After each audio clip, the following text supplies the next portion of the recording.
they left me for dead, actually. I woke up in a body bag, and I'm laying on the ground with this body bag, and I'm going, what in the hell am I doing? You are about to embark upon the Great Crusade.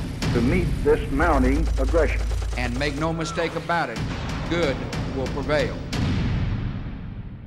I was born in Florida. I was raised in the U.S. Air Force. So you're a military brat. I am. And what did your dad do in the service? He was a B-36 pilot. And was he in World War II or Korea? He was in World War II, Korea. When he was finally got out of the Air Force, he flew for the CIA. Oh, I'm not supposed to say that. Yeah, Air America. It's probably declassified by now. I'm sure it is. Hopefully. So was his service influential in, well, no, actually I know this because you were drafted, unlike I was drafted. He actually told me what I really needed to do, because the draft was coming down in '68, was to go and enlist in the Army. Didn't think the Air Force was a good idea.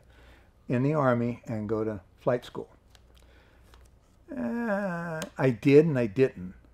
Obviously I got drafted first, but I did get a chance to qualify for flight school, and they wouldn't let me fly because of my eyes. I could be a crew chief. I could be a gunner. I could do all that stuff, but I couldn't fly it. And I went, nah, I don't want to do that. So what did they have you do? I went to a communication school. My MOS was a 72B20, and I was supposed to be working in a comms center. And I graduated 10th in my class, and they said, man, you got, or 6th in my class, and you have 10 spots in the world that you can choose from. And they'll all be civilian status.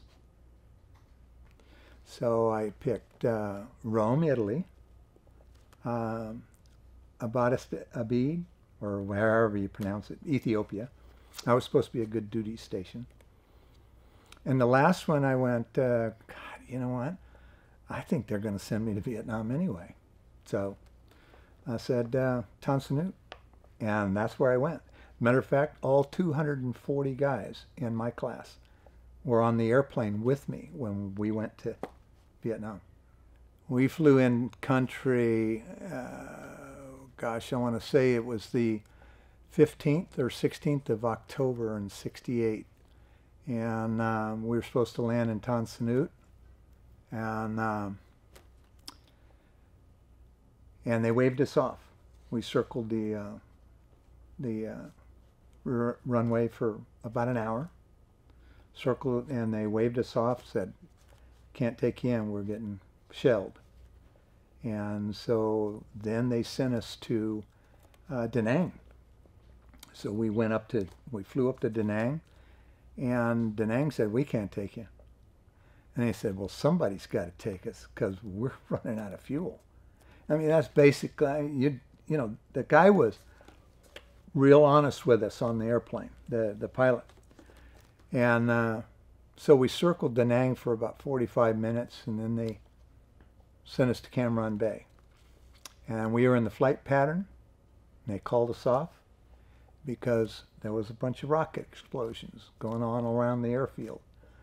And he said, you can't come in, can't land. He goes, we're coming in, we ain't got nothing. And we landed in the middle of that. They took it all the way down the end of the runway, pulled to the side, and down at the end of the runway there was a big berm. And they pulled to the side, dropped all the chutes. We slid down, climbed up the berm, right into a ditch. And then that ditch led over to the tent, the welcoming tent for all new incoming recruits. And we were there about, I don't know, 12, 15 hours. So they were, you know, because everybody was supposed to go, they had orders to go to different units. Mine was a comm center. I had a fairly high clearance, and so I worked crypto, and I never saw the inside of a comm center. I never saw the inside of anything that had to do with communications. When I got there, they lined us all up and they said, well, we're giving you new orders. So let me have your orders so we got everything here and we'll give them back to you. And I looked at the first sergeant and I went, well, Top, I don't think I can give these to you because they're top secret. And he went, son, how long do you want to stand in this sun? And I looked at him and went, I think he really does have a point, I mean, I was as cocky as anybody else. I handed over my orders. Never saw the inside of a comm center. They sent me to Night Support Battalion of the 198th Infantry Brigade. And that's a story in its own. Okay.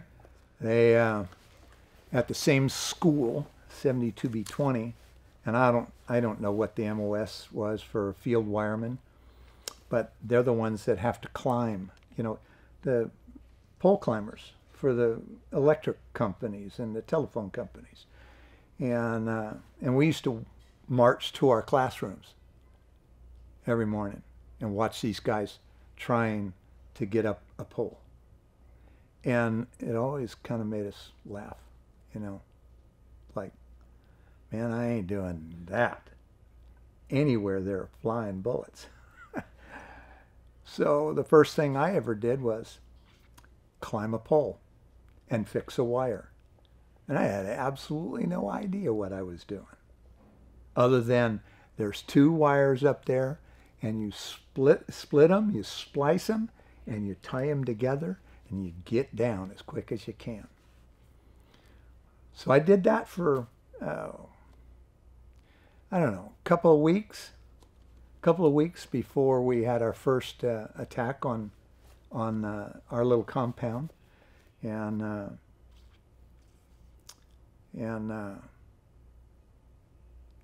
I can tell you this, I didn't want to do that. I told him I didn't like doing that. I said, well, what do you want to do? And I said, anything but standing out in the open. I don't like that. So I did a couple of convoys.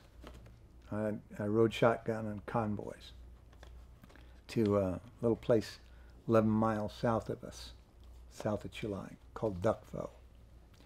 The 11th Infantry Brigade was stationed down there, and it was a hot zone. And once a week, we'd do a convoy down there for supplies. And our path would take us through a place called My Lai. And this was in probably November of '68. And every time we went through there, we got hit. Every time. What's that like to come under fire, like you were just saying? You ever peed your pants? Sure. Yeah. It's pretty scary in the beginning. I resolved myself that I wasn't going to come back alive anyway by that time. And I think my attitude started changing. And it wasn't a cocky attitude. It was just, if it's there, it's there. I'll never feel it. I'll never hear it. And if I do hear it, I'll never remember it, But it was just a matter of survival, day to day. You never planned anything for the next day because you didn't know whether you'd be there or not. So I just decided, they tell me what to do, I'm going to go do it. Well, I did a lot of field wireman work, whether I liked it or not. They dropped us in on an LZ one time, and I didn't have anything but an M79 grenade launcher and a .45 hanging on my belt.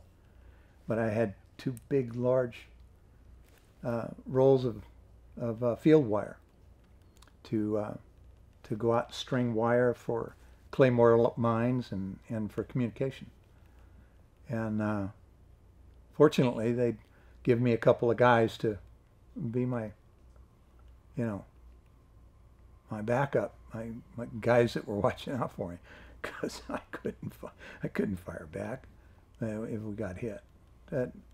I did a few of those, and did a couple more convoys, and then they asked for a volunteer to a place or to a unit called July Defense Command, and I volunteered. I had met the colonel that was the CO of CLDC, and I'd met him earlier, and he was impressed enough to take me on site. And July Defense Command was a brand new unit. It was a bastard unit. Over there, there's no supply line.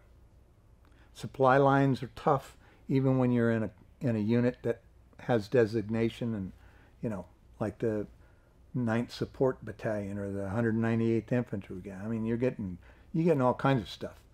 But we didn't have that. But they put us up in hooches, and I can't tell you what they called it, but it was in the middle of the runways at Chulai. But our job was to control and secure the bunker line for Chulai, which ran from, I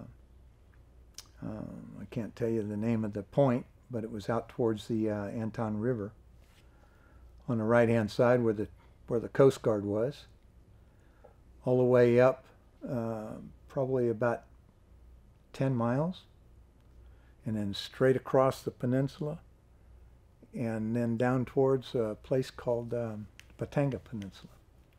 How intense was the enemy effort to break your line? All the time. Men, women, and children.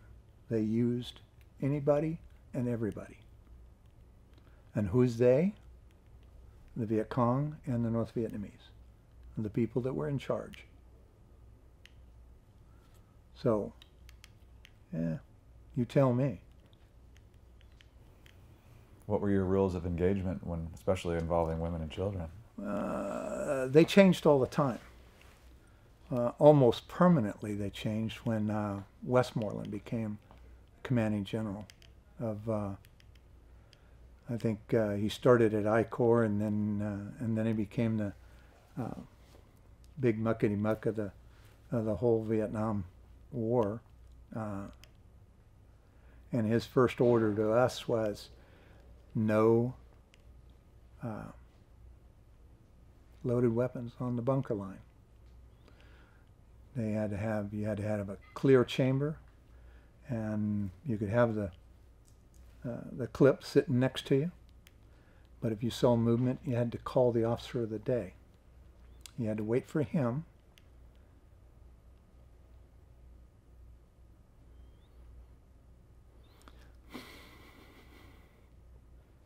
Collect myself to come down, see what you saw, and you couldn't fire off a flare. He had to do that. So he had to confirm that you saw what you saw, and then he would make a decision. And believe me, he felt the same way we did, because he had better know what he was getting into to say open fire or to hold back. So you can imagine that did cost us a number of guys, because by the time the Viet Cong had come through the fence, they'd take out a bunker or two. Sometimes a sapper would get through and go to a hooch and blow himself up. So it wasn't like they were trying to attack the whole base and take it down, because it was huge. but any little thing they could do was disruptive. So that's kind of the way they fought their little war. Later on, it didn't matter to me. I loaded my weapon anyway. I didn't think I'd ever come back alive, but I wasn't going to kill myself. And that's all that is suicide. So, yeah, the rules of war, of engagement, when they come down from above, I don't know who they're making them for. Because they're sure not making them for us. If they're going to fight a war, you fight a war. You get it done because there's only one option, and that's to win. That's what they're doing. I live from minute to minute. And I did get wounded. A rocket attack, and the rocket exploded next to, or out in front of the Jeep that I was driving, blew us off into a culvert. And I was thrown out of the Jeep and ripped the top of my head, and they left me for dead, actually. I woke up in a body bag in the middle of the night, sitting next to the Jeep, laying next to the Jeep, and it was all chained up and locked and completely destroyed. And I'm laying on the ground with this body bag, and I'm, what in the hell am I doing? What is going on? And I could not remember. I couldn't remember nothing. Matter of fact, I think it took me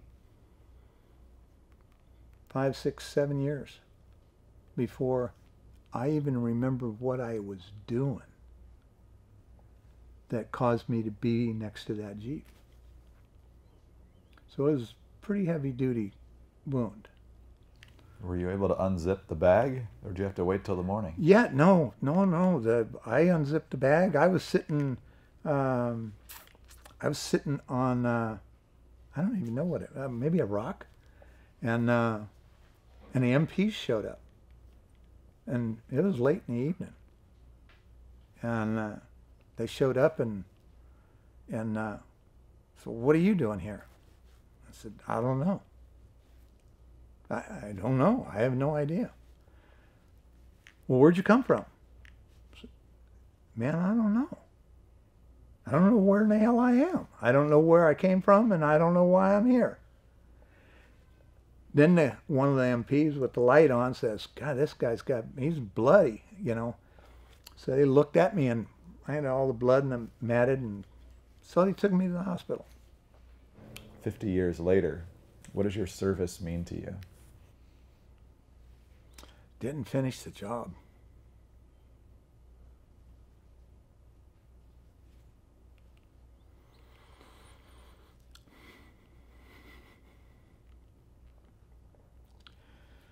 I think most of us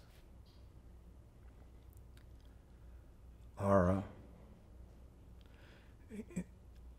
I don't want to use the word proud, but I don't know a better word. But it's an inner pride that I went. I did the job that was asked of me. But we didn't finish it. And